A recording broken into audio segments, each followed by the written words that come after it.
A 48-year-old black CEO walked into her own luxury hotel, only to be met with, "We're full. Guests only." She didn't argue. Instead, she made a single phone call and everything changed.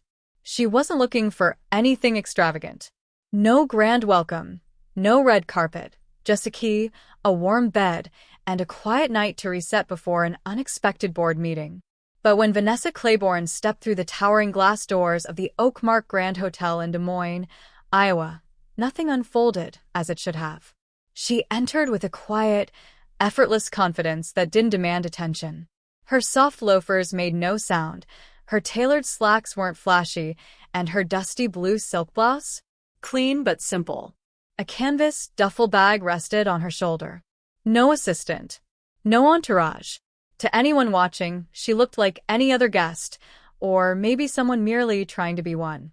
Behind the front desk, a young receptionist idly chewed on the end of her pen, her acrylic nails tapping against the keyboard. She glanced up, offering a routine, almost mechanical smile, the kind reserved for someone about to be turned away. "Checking in?" Vanessa smiled, as polite as ever. Yes. Under Clayborne, Vanessa. The receptionist's fingers danced over the keyboard, then abruptly stopped. A small frown formed. HM. "I don't see any reservation under that name." Vanessa remained calm. "That's fine. There's always a suite held open for me." The girl hesitated, then straightened slightly. Actually, we're at full capacity tonight. You'd need a confirmed booking to stay here. Guests only." Her smile never wavered, but the energy in the room shifted. Vanessa glanced past the girl, her eyes settling on the gold plaque behind her desk. Oakmark Grand, a Clayborne property. Her name wasn't just supposed to be on a reservation. It was on the building. "I am a guest," she said quietly. "And more than that, I own this hotel." The receptionist blinked.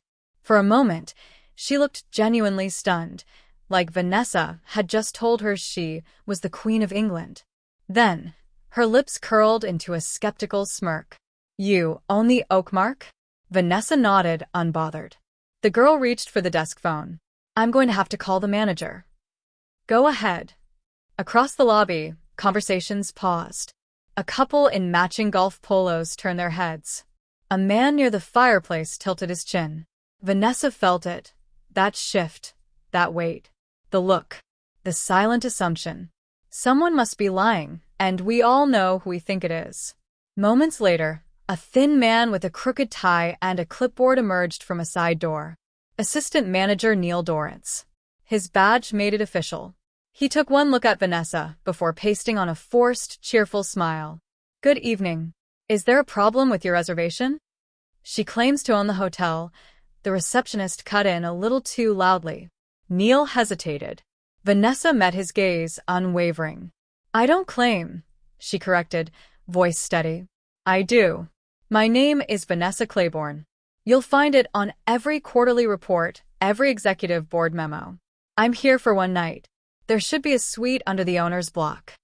Neil adjusted his glasses. "Right, just give me one moment, please." He turned, muttering into his walkie-talkie. Vanessa didn't move. She didn't shift her weight, didn't sigh, didn't raise her voice. But the air thickened. That's when security appeared. Not aggressive, not hands-on, just there. One guard near the elevators. Another standing by the coffee bar. A silent message. Vanessa didn't flinch. But inside, she felt it. That familiar fire rising in her chest. Not just because they didn't recognize her, but because they thought she didn't belong. Again, she could have flashed her ID. She could have pulled up emails, ownership papers, even photos from the ribbon-cutting ceremony 6 years ago. Instead, she stepped back, pulled out her phone, and made one call. That's all it took. Because this wasn't just about a room. It was about something deeper. And the people around her were about to learn that the hard way. Vanessa didn't pace. She didn't glare at the clock or pull out her camera like some might have. She simply leaned against a marble pillar, phone still in hand, quietly waiting. The call had lasted 26 seconds. She hadn't needed to explain much. She hadn't even raised her voice. She simply said, I've been denied access to my own property. I need this resolved immediately. And then she waited. At the desk, the receptionist kept typing, as if somehow the screen might change the truth. Neil returned, a folder in hand. He looked uneasy. But when he saw Vanessa still standing there, calmly, he attempted a different approach. Ms. Clayborne, he started, emphasizing her last name this time. I think there's been a mix-up. We just need to verify. Vanessa cut in gently. Verify all you want. I'm not moving. Neil's eyes darted to the security guard. But the guard didn't budge. The entire staff was locked in a quiet standoff, unsure whether to escalate or apologize. Neither option felt safe. She noticed the stares. 3 women whispering behind their hands. A young man pretending not to listen. The doorman, frozen. And then she saw it. The receptionist, subtly checking her phone under the desk. Googling her name. Probably expecting nothing. It would have been funny if it wasn't so familiar. Because it always played out the same way. People thought they knew what power looked like. What leadership sounded like. What ownership wore. And someone like her? Brown skin. Textured hair pulled into a neat puff. No designer purse. No loud jewelry. She didn't fit their picture. So they questioned it. That was what stung. Not the denial. The fact that it wasn't even surprising anymore. She exhaled. And then the elevator dinged. 2 men stepped out. One in a gray suit, the other in a company fleece. Neither looked like regular hotel staff. They moved with purpose. Vanessa recognized them immediately. Brent Kessler, Regional Vice President. Carlos Reno, District Manager. Now it was their faces that showed a flicker of panic. Brent rushed forward. Miss Clayborne, we are so sorry. I just got the call. Carlos followed, breathless. We're taking care of this immediately. Neil started to speak, but Brent cut him off with a look. The receptionist? Frozen. She suddenly realized who Vanessa was. Her face went pale. She took a step back. Suite 122 is cleared, Carlos confirmed, checking his tablet. Drivers on standby for the morning. Your usual fruit tray and espresso will be waiting. Vanessa offered a small, knowing smile. Thank you. But she wasn't done watching. Because power doesn't just exist when people don't know your name. It's what they do when they do, and still choose to disrespect you anyway. Inside, the air was thick with quiet tension.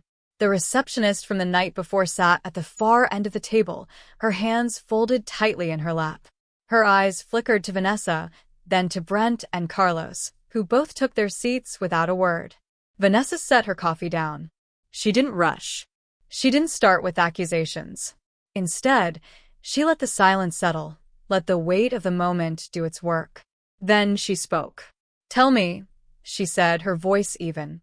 What went wrong last night? The receptionist swallowed hard. Her acrylic nails, now noticeably chipped, tapped against the table. I didn't recognize you, she said finally. Vanessa tilted her head. And the woman hesitated. I made an assumption.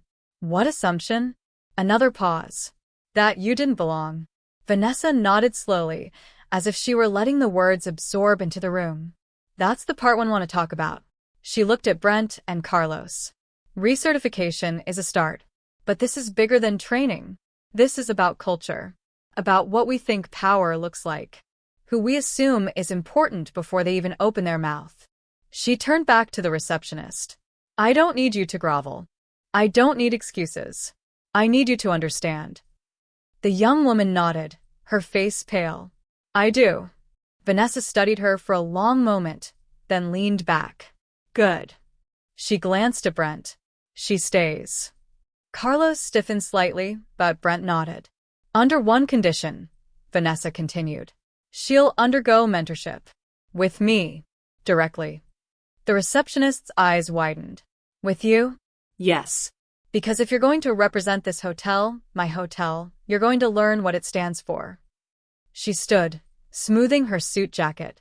This isn't just about me. It's about the next person who walks through those doors. Make sure they don't have to prove themselves before they're treated with respect.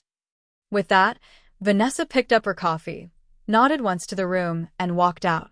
The Oakmark Grand would never be the same again.